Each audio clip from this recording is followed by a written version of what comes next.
काम कर रहा है चुपचाप। उसी जीवन से सारे पौधे पैदा होते हैं, पशु और पक्षी और मनुष्य और चांद और तारे। उसी जीवन की अंधेरे में छिपी हुई प्रक्रियाओं से सब कुछ पैदा हो रहा है। लेकिन नासमझी में ये हो सकता है कि हम मान लें कि जो दरख्त दिखाई पड़ रहा है ऊपर जमीन के, वही सच है, भीतर छिपी हुई जड़ें है ही नहीं, क्योंकि दिखाई नहीं पड़ती। जो नहीं दिखाई पड़ता वो नहीं है। अगर हम ये तर्क हमारे ख्याल में हो, जो हम सबके ख्याल में है, जो दिखाई पड़ता है वो है, जो नहीं दिखाई पड़ता वो नहीं।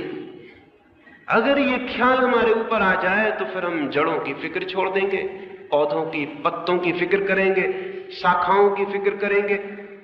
क्या ये पौधा बहुत दिन जिएगा?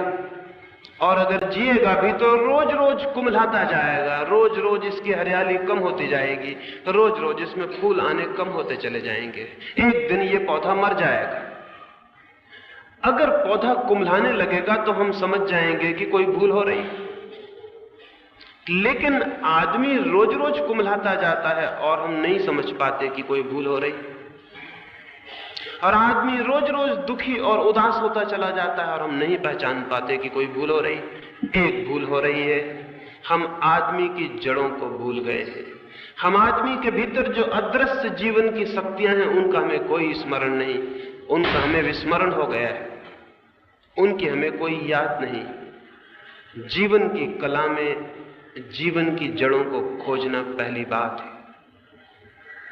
निश्चित ही जड़ें भीतर हैं, क्योंकि वहीं से सब विकसित होता है। हमारा प्रेम कहां से विकसित होता है?